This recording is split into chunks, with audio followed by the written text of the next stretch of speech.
Singapore থেকে ইনকিলাব মঞ্চের মুখপাত্র শরীফ ওসমান হাদির মরদেহ নিয়ে ঢাকার পথে রওনা দিয়েছে বিমান বাংলাদেশ এয়ারলাইন্সের ফ্লাইট BG585।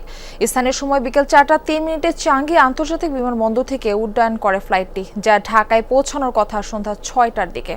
বিমান কর্তৃপক্ষ জানিয়েছে, মরদেহ দেশে আনার ক্ষেত্রে সব ধরনের প্রয়োজনীয় ব্যবস্থা নেওয়া হয়েছে। ইনকিলাব মঞ্চ তাদের ফেসবুক পোস্টে জানিয়েছে, ওসমান হাদির মরদেহ দেশে পৌঁছানোর পর সর্বসাধারণের সাক্ষাতের জন্য নেওয়া হবে ঢাকা বিশ্ববিদ্যালয়ের কেন্দ্রীয় মসজিদে। সিঙ্গাপুর জেনারেল হাসপাতালে চিকিৎসাধীন অবস্থায় মৃত্যুবরণ করেন শরীফ ওসমান হাদি। আগামীকাল শনিবার জোহরের নামাজের পর মানিক মিয়া এভিনিউতে তার জানাজা অনুষ্ঠিত হবে। এই ঘটনায় শনিবার এক দিনের রাষ্ট্রীয় শোক ঘোষণা করেছেন প্রধান উপদেষ্টা ডক্টর মোহাম্মদ ইউনূস। উল্লেখ্য, 12 ডিসেম্বর পুরান পল্টনের বিজয়নগরে গণসংযোগ চালানোর সময় গুলিবিদ্ধ হয়ে গুরুতর আহত হন ওসমান হাদি। ঢাকা মেডিকেল কলেজে জরুরি অস্ত্রোপচার শেষে পরিবারের অনুরোধে চিকিৎসার জন্য নেওয়া হয় এভারকেয়ার হাসপাতালে।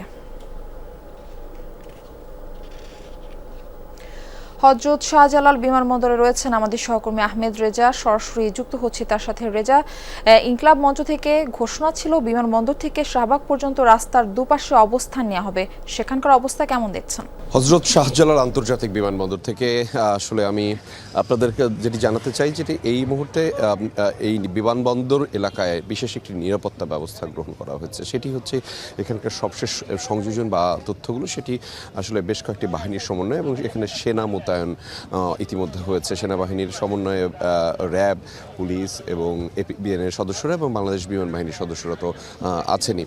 সেই বিষয়টি একটু দেখাতে চাই। একই সাথে বলতে চাই, ঠিক বিজি অর্থাৎ বাংলাদেশ বিমানের যেই বিশেষ ফ্লাইটটি, সেটি বাংলাদেশ বিমানের একটি ফ্লাইটে BG585, যেটি 6:05 নাগাদ আসলে এই হযরত শাহজালাল আন্তর্জাতিক বিমানবন্দরে মূলত অবতরণ করতে পারেন। এখন পর্যন্ত সম্ভাব্য সূচি সেটি, এবং সেটিকে ঘিরে এখানে আসলে বেশ কয়েক স্তরের নিরাপত্তা যেমন রয়েছে। আমরা শুনেছিলাম যে এখানে আসলে পুরো বিমানবন্দর থেকে হাদির জন্য বিশেষ করে শাহবাগ পর্যন্ত যাওয়ার জন্য যেই পথটি, সেই পথটিকে আসলে যথেষ্ট সচেষ্ট রাখবার জন্য এবং সেটিকে সাবলীল রাখবার জন্য, যাতে করে কোনো ধরনের সময় বিলম্বিত না হয়, সেই প্রেক্ষিতটা নিশ্চিত করবার জন্য কিন্তু আলাদা বিশেষ ধরনের কিছু ব্যবস্থা গ্রহণ করা হয়েছে। ফলে এখন পর্যন্ত এখানে নামার পরে কী ধরনের আনুষ্ঠানিকতা রয়েছে, এবং তার সাথে মূলত সফর সঙ্গী হিসেবে দুজন গিয়েছিলেন, এবং একই সাথে গতকাল রাতেও কিন্তু তার বড় ভাই তিনিও সিঙ্গাপুরে গিয়েছেন। অর্থাৎ এবারে আসার সময় আসলে 3 জন আসছেন সফর সঙ্গী হিসেবে শরীফ ওসমান হাদির মরদেহের সাথে।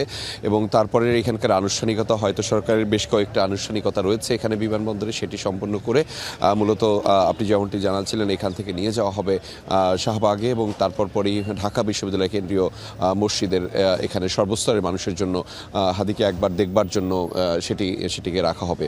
ফলে এখানে এখনও আনুষ্ঠানিকতা কিংবা নিরাপত্তা বলয়টি আসলে সময়ের সাথে সাথে সেটি বাড়ানো হচ্ছে।